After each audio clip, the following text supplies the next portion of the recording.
المدخل اللي بيتبنى اللي على جنب دول اللي انت شايفهم، دول العربيات التركات اللي بترفع مركبة الفضاء.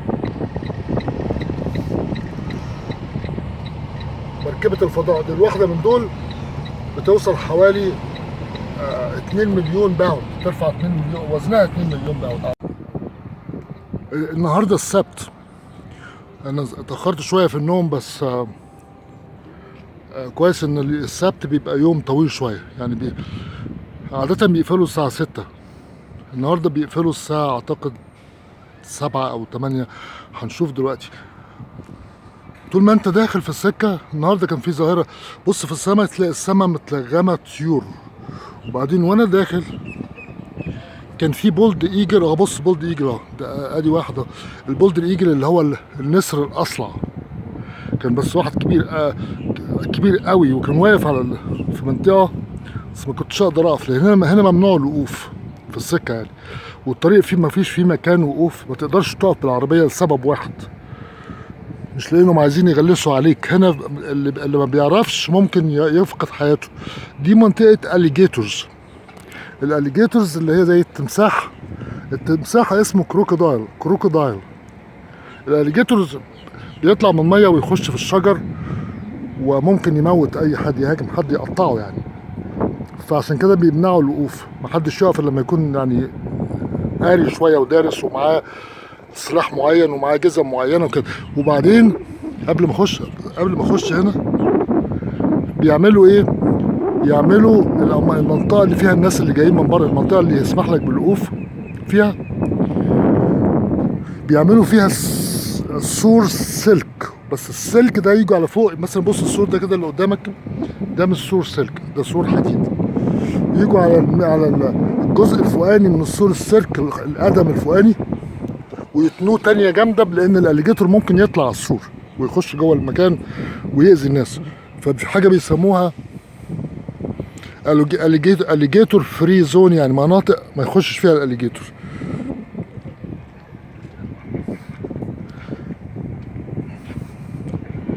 التذاكر زحمة مش قوي يعني، دي لا تقارن بديزني.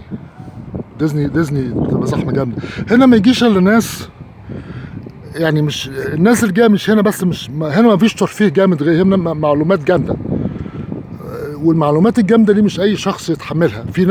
في ناس مش ممكن تقعدوا قدام حاجه حديد كده وتشرح له، مش قادر يفهم يعني، مش داخله مزاجه يعني، مش هي دي الحاجه اللي هتريح. هو عايز غنى، عايز حاجه مسليه يعني. دي الاسعار بتاعه الدخول، ده السنوي وده اليومي، وده بيقول لك انك ممكن تنزل جوجل اب على التليفون بتاعك عشان تقدر يعني ممكن تحجز التذاكر من على جوجل اب، وممكن تعرف الصواريخ اللي هتطلع امتى والمواعيد. يعني ممكن مش زي الطريقه بتاعت زمان، كان الواحد يقعد يسال، يخش على الشباك ويسال ويعمل عشان يعرف ياخد المعلومات دي. وانا لسه فيا الدقه القديمه دي، بس ساعات بيبقى الحاجه مكتوبه قدام مني وشك كده، واسيبها واخش اعمل زي الطريقه بتاعت زمان، اللي تمشي في الشارع وتقول له واحد مثلا وحياتك بتاع محطه البنزين فين، يقول لك خش في اخر الشارع واخد يمين، وعند بتاع الاحمر هتلاقي بتاع. دلوقتي ما فيش حد بيعمل كده، بس الناس اللي الجيل بتاعي لسه ما قلبش. ده المكان اللي انا صورت فيه امبارح، نيتشر اند تكنولوجي، اللي هي المنطقه المحيطه يعني بالكندي سبيس سنتر. ودي زي كافيتيريا، بتخش جوه انت بتطلب الاكل وبتيجي تقعد هنا. ودي الراكت جاردن اللي هي حديقه الصواريخ. والسودا دي اللي احنا كنا صورناها امبارح، دي الكبسوله اللي اتعملت سنه 57، اول كبسوله يقعد فيها 2، صورناها امبارح. كنت عايز اخش في الهيروز اند ليجندز، بس في برنامج دلوقتي هيبدا الساعه 11، دلوقتي الساعه 10:45، برنامج الساعه 11 استرونات انكاونتر. ده بتشوف واحد بيجي واحد من بتوع الفضاء اللي هم فعلا طلعوا على الفضاء، ويكون مخصص ساعة 40 دقيقة يجاوبك على الأسئلة. النهاردة أنا لسه بادئ رجلي حكاية كويسة قوي، معرفش هتقعد كأنها دلوقتي مفيش فيها أي إصابة، ماشي دلوقتي آخر تمام. إيه اللي عملته امبارح معرفش، ما عملتش حاجة جديدة.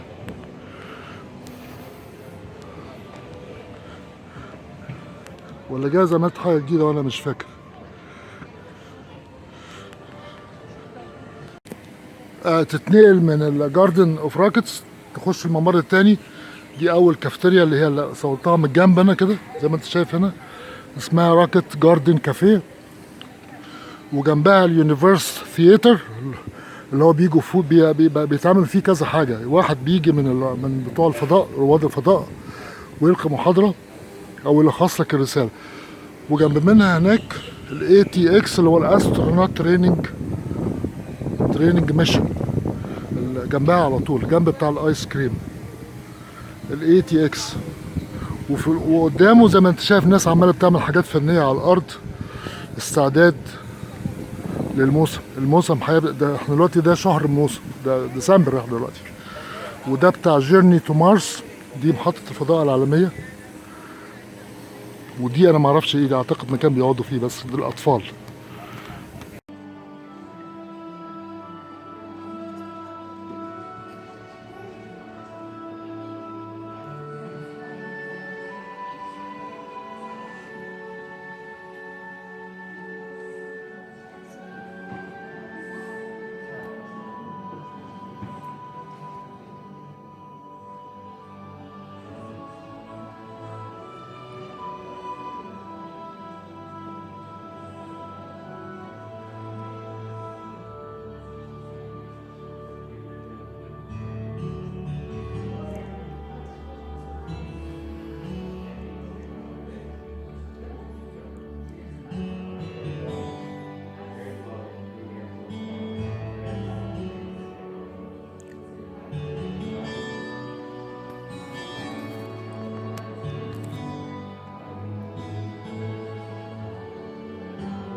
Good morning. We'd like to welcome you all here to the John F. Kennedy Space Center. My name is Nick Thomas. I'm a communicator here at KSA. And today, we're very pleased and privileged to have with us A woman who's not only flown on board America's space shuttle, but was among the first women selected by NASA to fly as an astronaut. She hometown. She earned her bachelor's and master's degree in chemistry and a doctor of medicine degree from UCLA. Following her graduation in 1976, she commenced a one-year internship at Harvard General Hospital in Torrance, California. She then specialized in emergency medicine and worked in several hospitals in the Los Angeles area. She was selected by NASA as an astronaut in 1978 in the first group of 6 women selected as astronauts. She flew as a mission specialist on STS-51A in 1984, a mission which deployed 2 communication satellites and retrieved 2 others for return to Earth. She served as a robot arm operator on that flight and also became the first mother to fly in space. After a 7-year leave of absence to raise her daughters, she went on to serve as the chief of the Space Station branch of the astronaut office, and more recently, she worked on display development for the Orion spacecraft, America's next generation of manned space vehicle. She retired on April 28, 2017, as the longest-serving astronaut at 36 years and 9 months. And she's with us today to share her remarkable perspective on all this history. Ladies and gentlemen, please welcome astronaut Anna Fisher.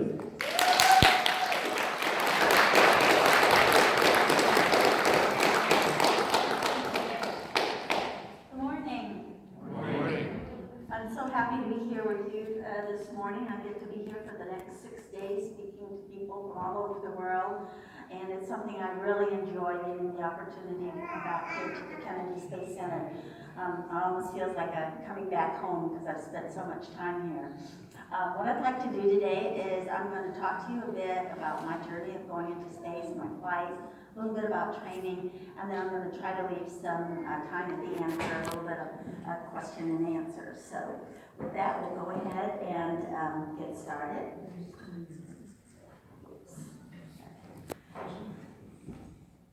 So I was in the first class of astronauts. Well, let me backtrack a little bit. I was 12 years old when I decided I wanted to be an astronaut, listening to Al Shepard's first suborbital launch. But of course, I didn't think that was a very realistic goal. And by the time I went to UCLA for my education, I'd kind of given up that that was going to be possible. I did a lot of traveling as a young person. My father was in the Army. I'm an Army brat. And 8th grade, when we wound up settling in San Pedro, as was mentioned, 8th grade was my 13th school. So I had a lot of practice moving around. So I went to UCLA, as was mentioned, became a medical doctor, and really found out about the opportunity to become an astronaut just totally by chance.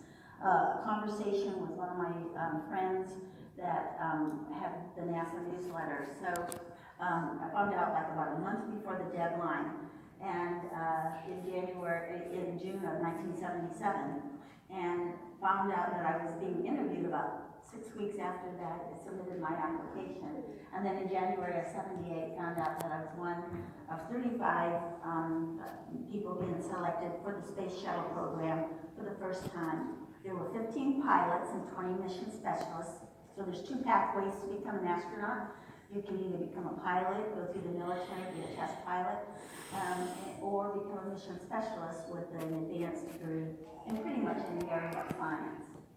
I was also very fortunate to be in the first group of women ever selected, and it was a real honor to be a part of that group. Dr. Shannon Lucid, Dr. Ray Sedgman, starting from the left, Dr. Kathy Sullivan, Dr. Judy Resnick, who unfortunately perished on the Challenger accident, myself, and Dr. Sally Wright, the first American woman to fly in space, and also unfortunately passed away in 2012 of pancreatic cancer.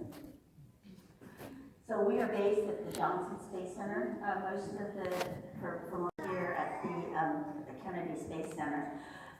But this, as you can see, it looks very much like a training facility, a university campus, because the land was donated by Rice University. And at one time it was thought that maybe that land would be, if NASA didn't continue on, because this was back in the early days, would then become a university. When you're first selected as an astronaut, there's a period that's kind of a trial period. For us, it was about a year. For the current classes of astronauts that are training for the International Space Station and some of the commercial crew aspects. It can be as long as 3 years because one of the hardest things that the new astronauts have to learn is Russian. But for our class, it was a 1-year period, and you're called an astronaut candidate. And as NASA likes to do, they shorten everything into acronyms, and so you are affectionately known as the ASCANs for a year or so. And once you finish that introductory or trial period, whatever you want to call it, everybody gets their various jobs in the office. For any of you who are in the military, it's kind of like being in a squadron, and then everybody has other jobs like the training officer, the safety officer. My first job was to work on the area of EVA, extravehicular activity, and spacewalks. At the time, we didn't even have a shuttle suit. This is an Apollo suit. It's a one-piece suit. And they were trying to develop a shuttle suit that would fit someone small enough, fit my size. Turned out that was more difficult than we thought, but it was a great way to start my career as an astronaut and get to work on EVA procedures. And we developed, for example, the tethers that would be used, that are still used actually on board the International Space Station and so forth. So it was a great way to start my career as an astronaut. Then in July of 1983, 2 weeks before my daughter was born, I was assigned to my first space shuttle flight. And one of the neat things that you get to do when you're first assigned to a flight, my commander allowed Dave Walker and I were the rookies on board, so we kind of got to design the concept for our patch. So that was one of the really fun things you do. So we had 2 satellites that represented the 2 satellites we were going to deploy and the 2 satellites that we were going to retrieve. A very exciting mission that I'll share a little bit with you. Then we had 5 stars for the 5 crew members, and I added a 6th star for my daughter Kristen, since I was getting to help design the patch. At about 2 weeks before, training for a shuttle mission was usually somewhere on the order of a year to a little bit over a year, at the most a year and a half, but usually not that long. About 2 weeks before launch, you go to the Kennedy Space Center for a practice camp, and that's where this picture was taken with my crewmates. Dale Gardner, who's going to be one of the crewmates who do the spacewalk, our commander right now, Joe Allen, one of the other mission specialists who would also do the spacewalk that I'll talk about myself, and our pilot, Dave Walker. Also at that time, it's the last time that the payload bay doors of the shuttle were open, so it's the last time you could go see your payload or whatever your particular mission was going to be. In our case, we were going to launch 2 satellites. This is a Hughes 376, and it's identical to the 2 satellites that I'm going to show you that were already up in orbit, that the rocket that was supposed to take it to higher orbit failed. And so we were going to rescue them, but it's identical to this one. And then another SYNCOM, a different kind of communication satellite for the U.S. Navy. There's a lot of tradition in the space program, both on the Russian side, even more so on the Russian side. But on the U.S. side, one of the traditional things on launch morning is a picture at breakfast. And as you can see, though, there's not really a lot of food, and although there's some drinks around, you really don't want to drink or eat a lot the morning you're going to launch. And the reason for that is because most astronauts, I would say probably, they say 60%, I wouldn't be surprised if the number's higher than that, suffer from space adaptation syndrome, which is kind of like being seasick. The cause or the etiology is a little different, but it's nausea, malaise, and if you think throwing up on the ground is unpleasant, let me tell you that throwing up in space is much, much worse. So you really want to try to avoid that. And then the other reason you don't want to drink a lot is because you're going to be sitting out on the pad, on your back. If you can imagine taking the seat that you're sitting in, putting the back on the floor and having your legs up, you're going to be sitting like that for 3 hours out on the pad.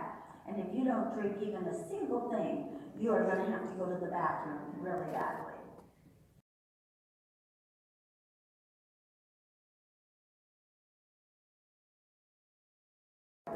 Which is because once you're sitting out on the pad, you cannot unstrap at about 2.5 hours and go to the bathroom. I launched on the Space Shuttle Discovery, and as I'm looking at this slide, I'm always reminded of what it felt like to stand out there. I was the fourth person to ingress the vehicle and get strapped in. So I had quite a bit of time to stand out there while the commander, pilot, and MS-1, Mission Specialist 1, got strapped in, thinking about what I was about to go do. And it's just a very surreal experience to be standing out there and thinking that you're going to be going into space. This is what it looked like. I flew before the Challenger accident, so basically we wore flight suits pretty much like I'm wearing now, just a different color.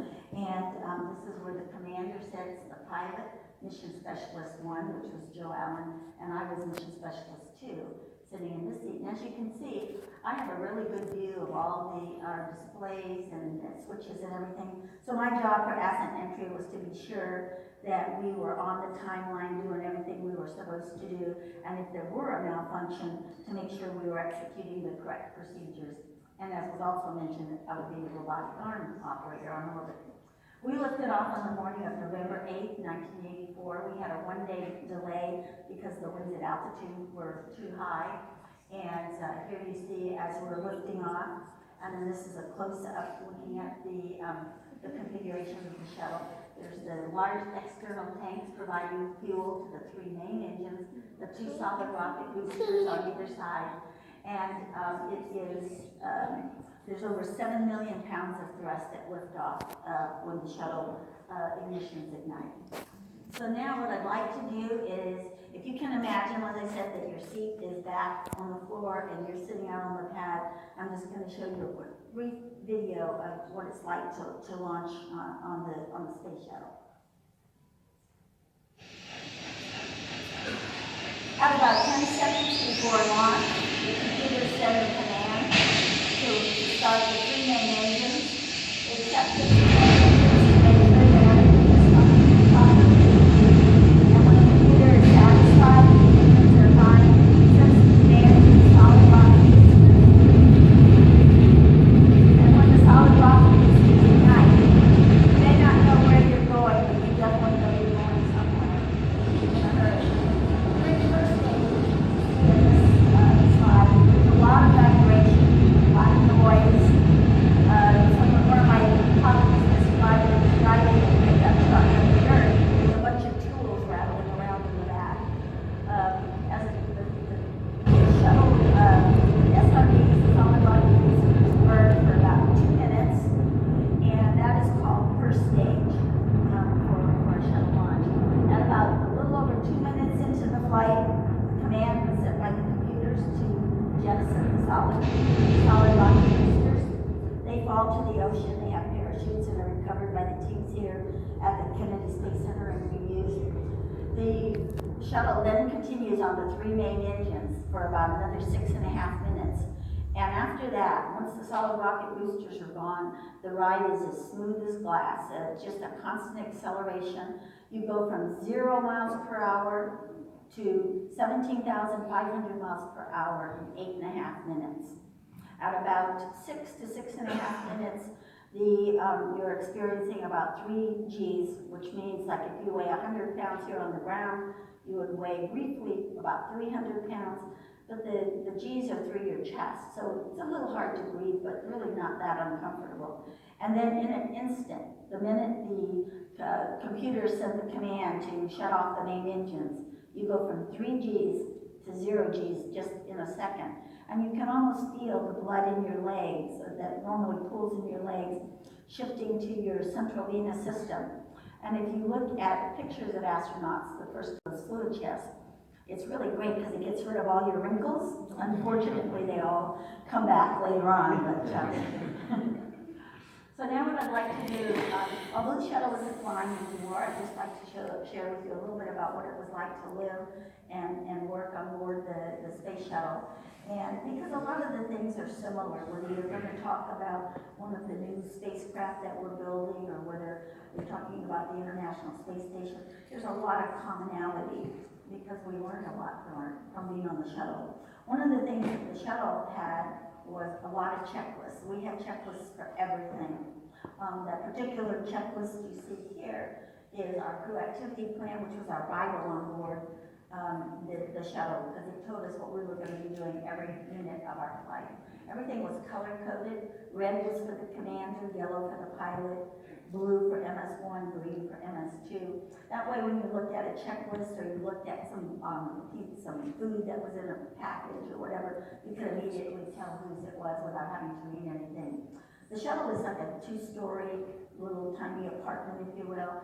The upper flight deck looks very much like a conventional commercial jet cockpit. And there were over 2,000 switches and circuit breakers and stuff in the shuttle, most of them being up on the flight deck. The new vehicle being designed for example, Orion, it's only going to have in the order of maybe 25 or 30 switches and so forth. And those are really only for emergency backups because the entire vehicle will be controlled via the displays that was mentioned in the introduction that we were working on. So a very different concept for the newer vehicles. Then the aft portion or the back portion behind where you saw Commander Rick sitting in his seat is where most of the work took place on board the shuttle. Of course, once you get on orbit, you don't really need the seats that we were sitting on, so we can fold those up and we could stow them on either side because now we had more room to work. And this is a panel from which the commander could fly the shuttle. In our case, we were going to rendezvous with the satellites, and then later flights they would dock with the International Space Station. And from this panel over here, I would operate the robotic arm. And you can see we have windows looking out into the payload bay right here, and then these two windows. In general, the shuttle flew inverted with the windows facing down to the Earth, unless there was some other reason why we couldn't fly that way, so that we could look at the Earth and take a lot of neat pictures. Then there's a mid-deck below, and the mid-deck below is where everything else happened. You can see that I'm holding on to the handle of our treadmill. This was a food warmer that we had for heating up our food. We each had a locker. That's where all of our lockers, where all of our equipment was stowed. So we each had our own personal locker, as I said, and these are color-coded, so you knew immediately that was mine.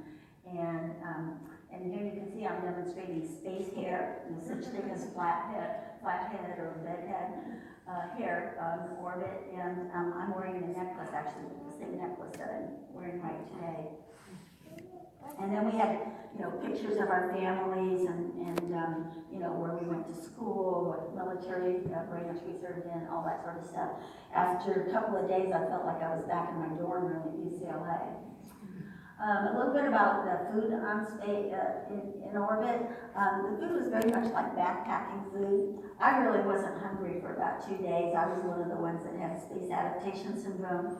And although I never really threw up or felt really terrible, I didn't feel great. I wasn't hungry, so I basically didn't eat anything other than just a little snack for about 2 days.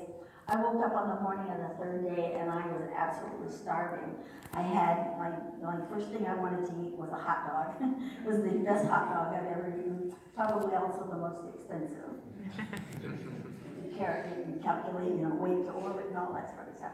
But the food basically was like backpacking food, and you can see here I'm drinking, looks like hot chocolate or coffee, looks like a breakfast.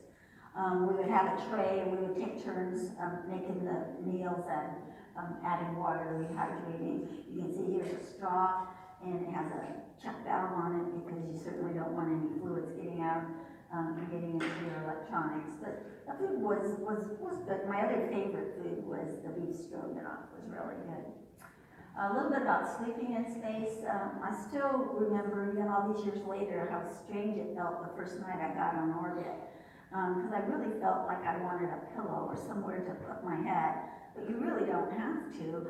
The 3 crewmates that flew previous missions, they really didn't want to use their sleeping bags.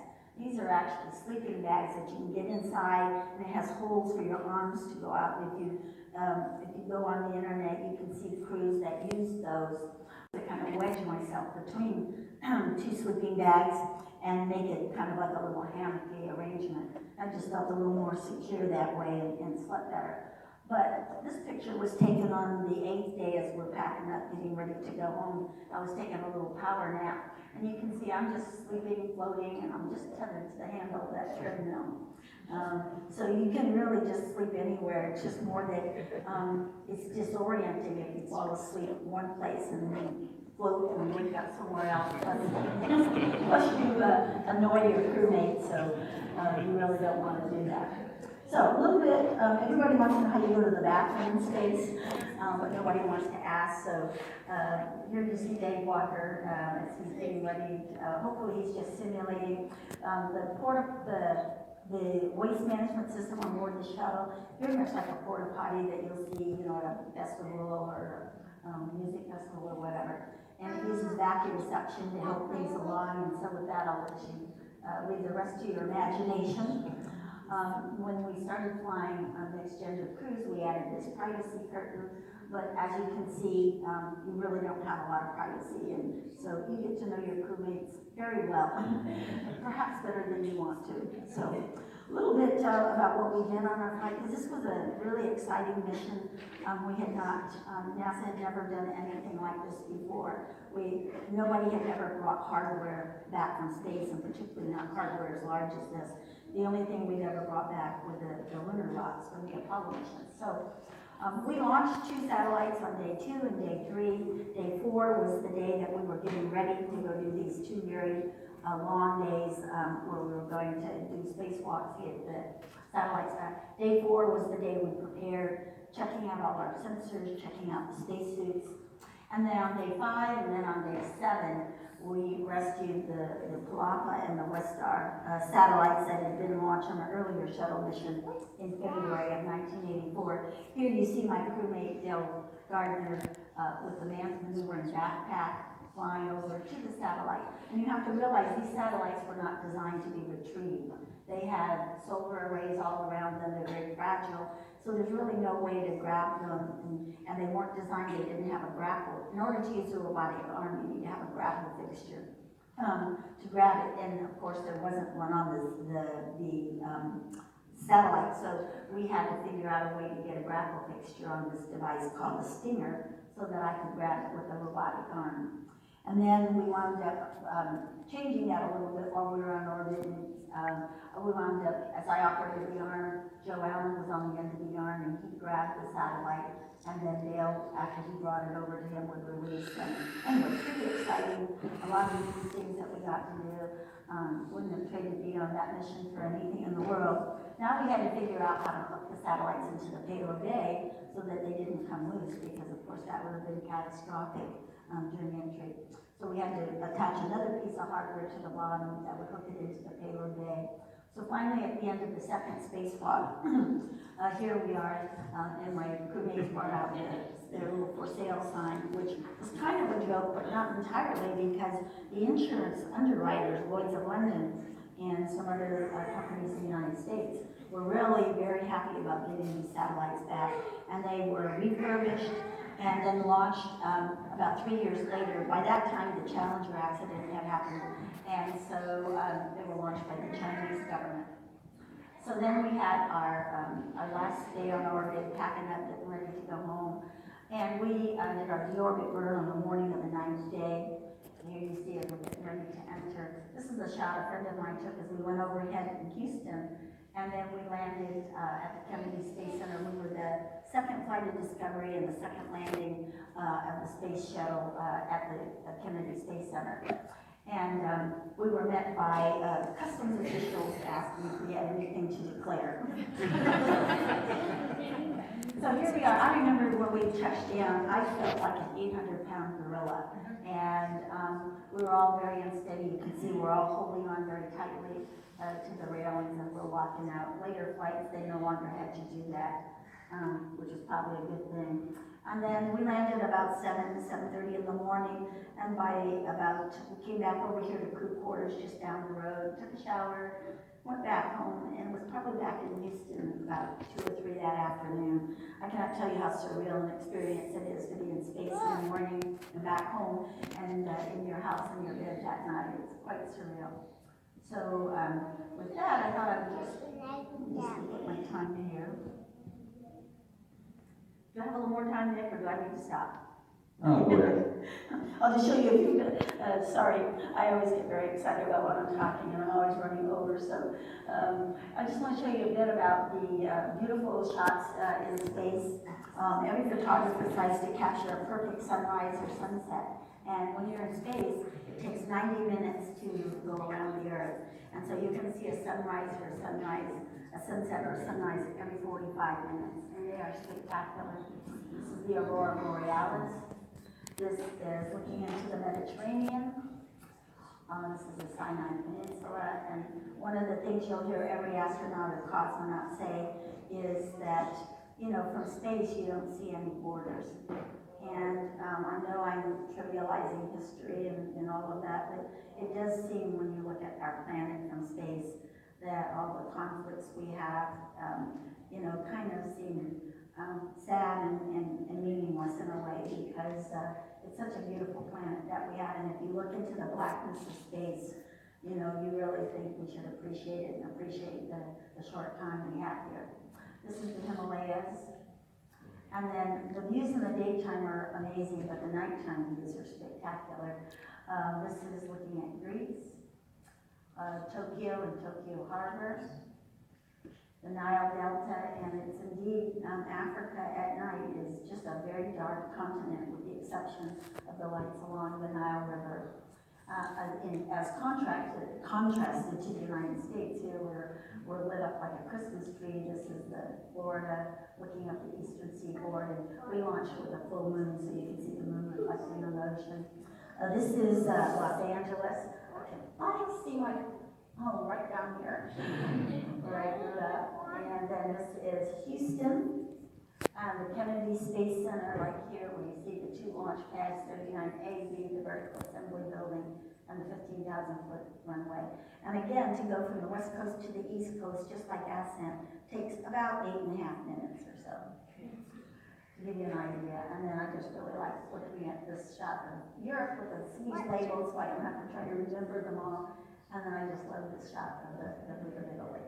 So, with that, I really don't have time to talk about all the rest of these things. I'd like to end right there. Hopefully you enjoyed hearing about some of my experiences, and I'll be happy to answer any questions you have. Yeah, if you have any questions. Hi. What's the weather like? Were you cold? Were you hot? Oh, well, actually, that's a funny question. Well, basically, it's like your house.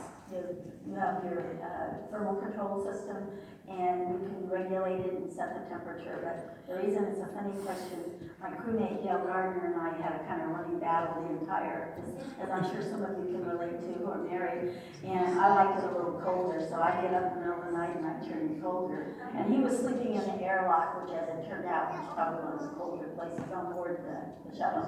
So in the middle of the night, he'd get up and make it warmer and stuff. And this went on for a couple of days until my other crewmate, Dave Walker, decided to solve this. And he took one of these elephant trunk kind of things that can route air out of the airlock up to the flight deck.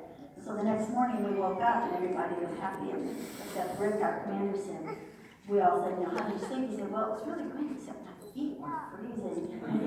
We're out in the air up to where his feet were. And his feet were cold. So anyway, funny question, but basically you can control the temperature. Want to be an astronaut when she grows up? That's a great question, Cindy. I tried really hard to brainwash them, but my oldest daughter is in broadcast journalism. She would love to be the first broadcast journalist to go into space and report from space, but she didn't want to be a career astronaut. And my younger daughter went into finances, so I have no idea exactly what she does. but my granddaughter, who I just turned 11 months, about to turn a year, she already has 2 flight suits, 2 flight jackets, so I'm doing my best. Okay, question right here. So, the vision of Challenger is still very vivid. You watched it through school. I'm curious how it impacted you, obviously, knowing the numbers, and how would that affected you if you were flying after them versus before? Well, it had direct impacts on me in terms of my career, and I'll mention that, but it didn't impact me in terms of flying. I knew what the risks were, and I understood it, even though I flew before Challenger. I think we all knew that something like that would happen eventually someday. I think my only regret about Challenger and Columbia is that they were both preventable accidents as you look back at them. I think we all understand there's risks, and sometimes things break, something happens.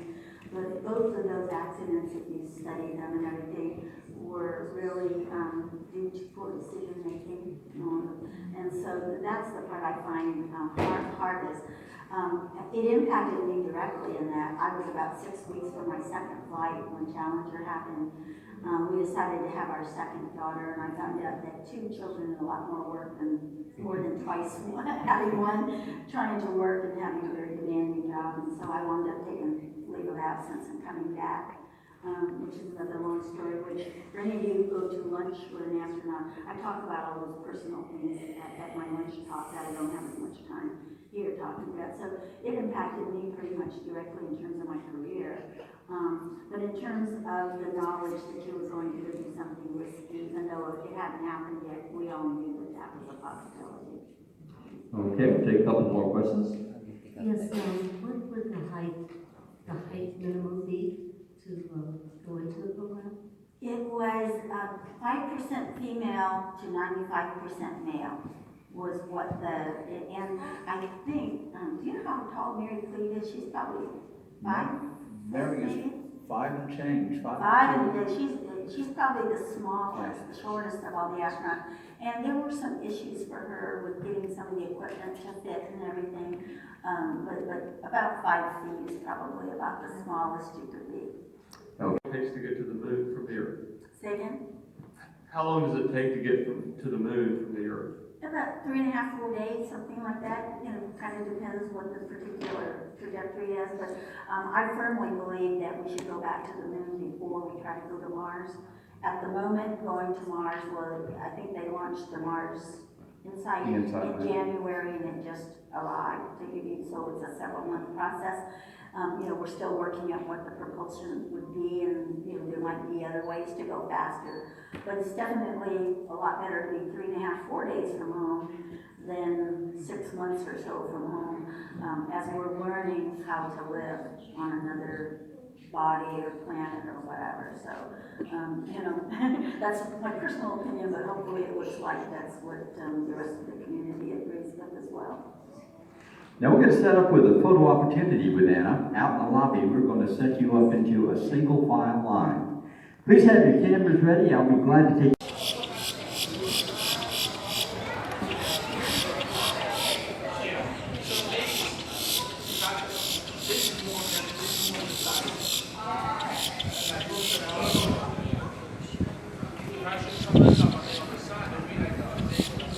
شفتوش شفتوش وهو بيطلع بطريقه جميله قوي. ده المكان اللي انت بتتعلم فيه على انك انت تعيش في انعدام الجاذبيه. وزي ما انت شايف في الارض هم عمالين شغالين كذا يوم بيجهزوا عشان الموسم. ده Astronaut Training Experience ومختصرينه ب ATX. A for Astronaut و T for Training و X for Experience.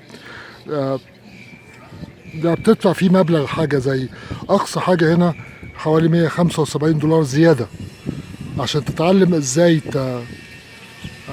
احتمال وانا بتكلم كده هتشوف المناظر اللي بتجري ازاي تاخد كل التمرينات اللي تخليك تقدر تسوق مركب فضاء. وده بيعمله مين اللي بيعمله ده؟ لما يكون واحد مقدم عايز يبقى استرونوت، يعني يبقى يطلع في الفضاء.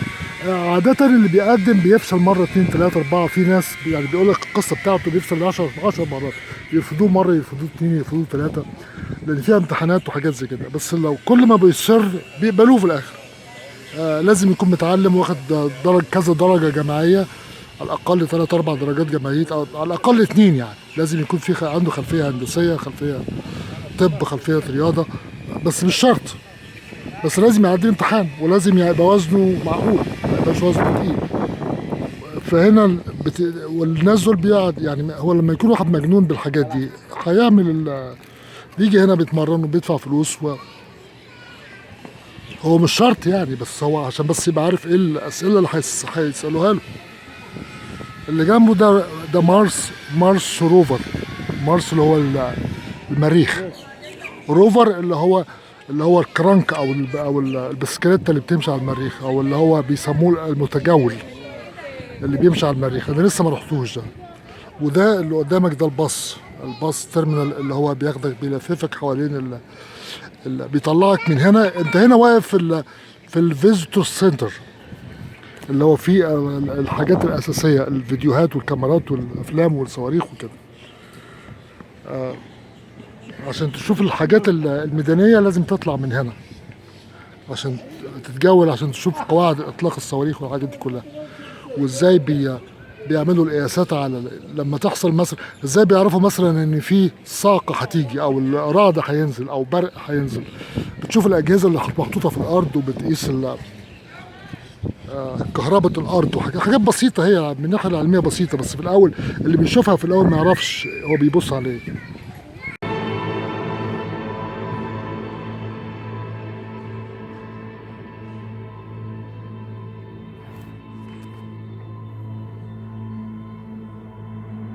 We had a pretty large thing associated with the cause of flying now.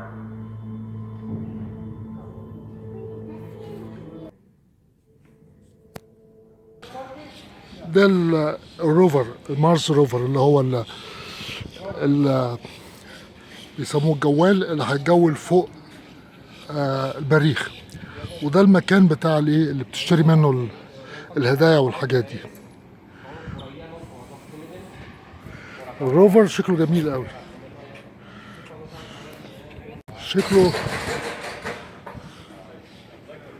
شكله العجل بتاعه عشان اسود بس مش هيبان قوي.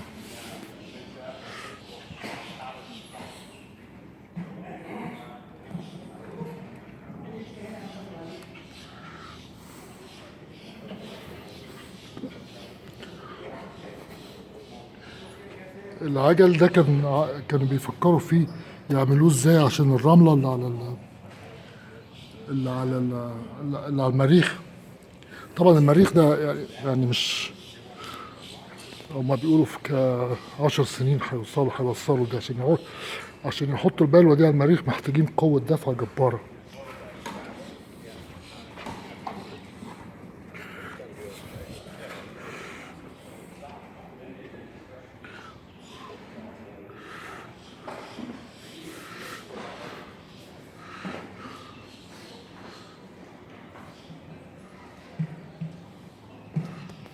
ارتفاعه هيبقى حوالي 3 متر، 3 وشوية. عرضه 4 متر، يعني عريض أكتر من طويل. قصدي ارتفاعه وعرضه طوله 7 متر وشوية. وبياخد 4 أفراد، وسرعته أقصى سرعة 6 كيلو في الساعة. قصدي سرعة كروز يعني اللي بيمشي عليه. أقصى حاجة 9 كيلو، ووزنه حوالي 2.5 طن.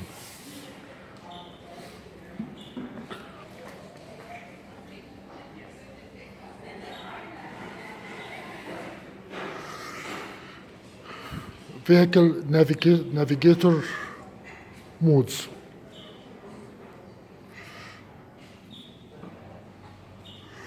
ده شكله بينقسم نصين هنا اهو في النص ده كده. لا ده ما بينقسمش، دي حاجة ودي حاجة تانية.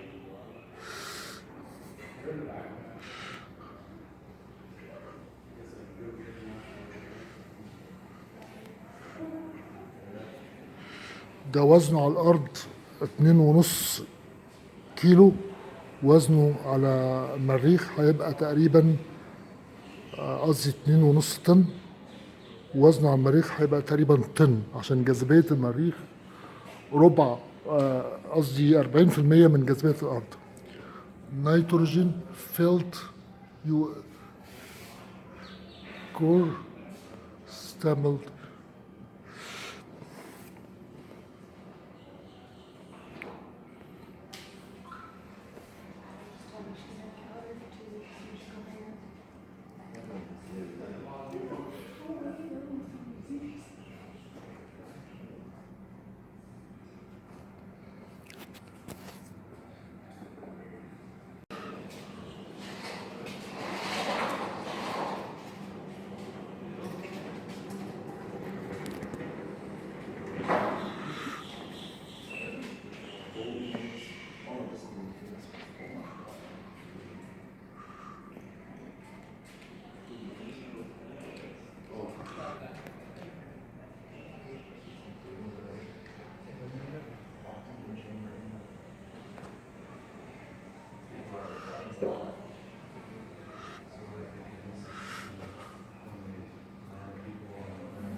دي حقائق على المريخ. يبعد عننا بحوالي 142 مليون ميل، والقطر بتاعه حوالي 4000 ميل، ودرجة الحرارة لا ده الأكسس اللي هو الميل المحور بتاعه 25 درجة. احنا ميل عندنا هنا الأرض 23، والسنة هناك 687 يوم. وأسيب دي عشان بس في ناس جنبي.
Ladies and gentlemen, welcome to the IMAX Theater.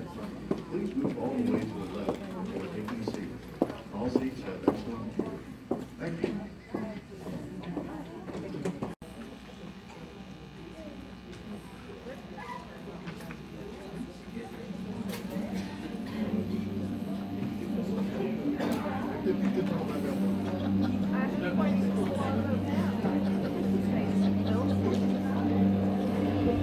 We come to this program with different backgrounds and different experiences.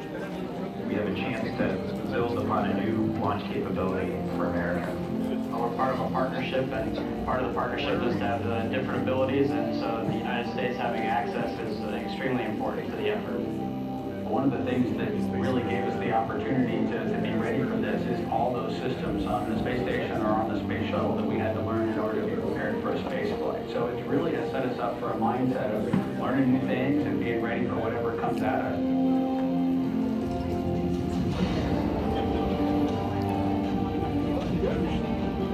We have a huge team here at NASA, as well as the great teams in SpaceX and Boeing that will work with to try to make this vehicle as safe as possible. Really that partnership, that relationship where we're shoulder to shoulder with these companies as they build this vehicle is really going to be how we're instrumental in making sure the vehicles are ready for the first flights when the time comes. I'm honored to get the opportunity to participate with this new group and to work with the team to get us onto this next era in space flight.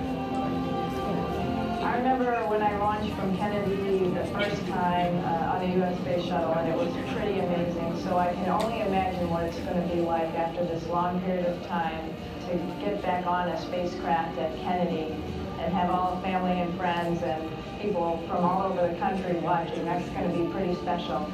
And so bringing it back home will bring that back home to everybody here. It'll be a pretty exciting moment.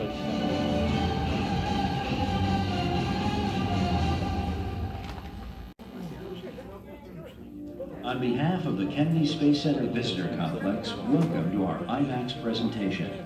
We ask while you are here, there will be no smoking and no flash photography. To assure a quality experience for everyone, if you need to leave during the show, you will not be able to re-enter the theater. After the movie, be sure to visit the Space Shop, Florida's largest store devoted to space memorabilia. Now, sit back and prepare for your journey into space.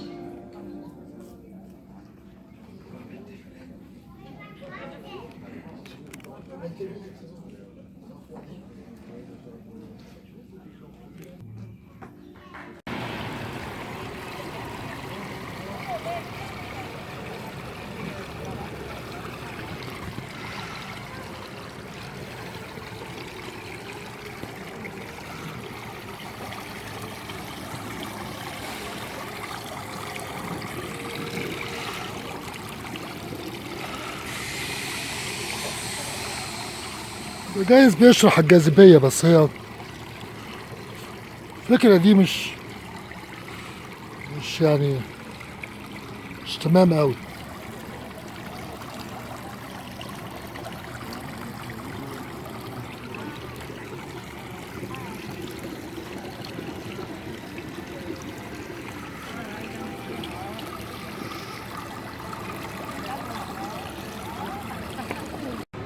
المنظر اللي انت شايفه ده لا يقل عن 15 صقر، وانا داخل شايفهم كويس، انا شايفهم بعيني. جايز تشوفهم دلوقتي لما يتهز الشجر فوق التندة دي كده، في الحتة دي بالظبط كده. لا يقل عن 15 صقر كبار، لايك ايجل. يعني الشجرتين دول دي مزرعة، ما قصدي يعني بيت صقور. هنا في فلوريدا بالذات وانت ماشي هتشوف طيور مش بالصدفة يعني. هتشوف طول ما انت ماشي طيور غريبة جنب منك، لان المنطقة ذات نفسها لأسباب طبيعية وأسباب غير طبيعية بتجذب أنواع مختلفة جدا من الطيور. احتمال أقدر أقرب من دي قبل ما أمشي.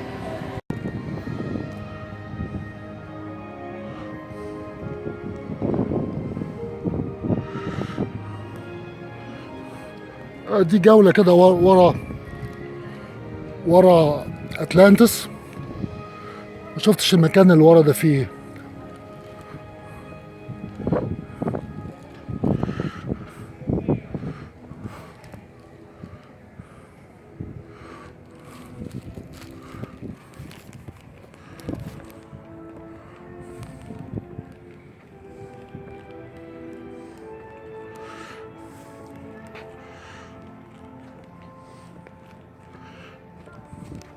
الشمس بتنزل بدري واليوم بيبقى قصير قوي.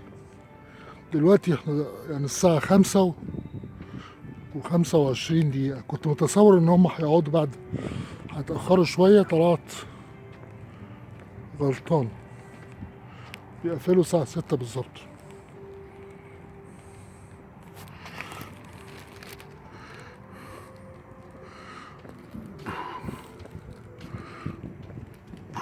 دي شكلها معمولة للبيكنيك.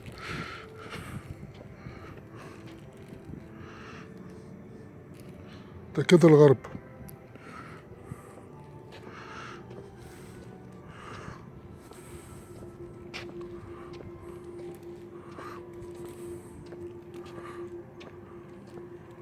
بيقولك ان هنا المكان ده معمول لبرايفت ايفنت من الساعة 10 وشوية.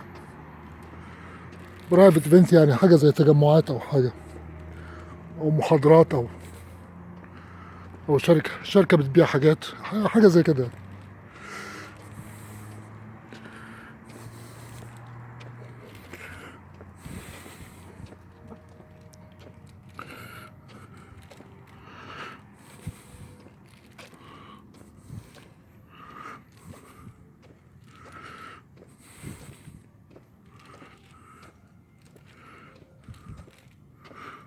وانا ادي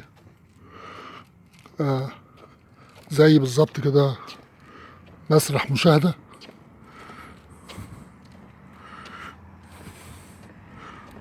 الطريق اللي هو فيه العربية ماشية ده المدخل بتاع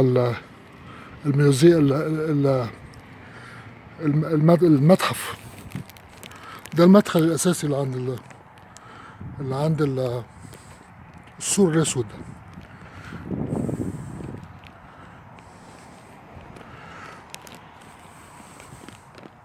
احتمال من هنا أقدر معرفش هنا هيكون في مخرج ولا لا، واحتمال هنا يرجعونا تاني. ده المدخل الاساسي اهو، حتى بص تلاقي هنا مكتوب كندي سبيس سنتر.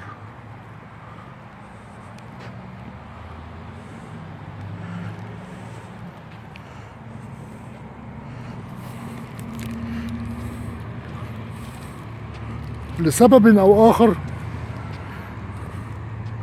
الرقابة اتعدلت شوية، يعني هي بس جايز كلها تقول بس مسدودة، دي مسدودة، فكده احنا هنضطر نرجع تاني. هل هنرجع تاني ولا في لف؟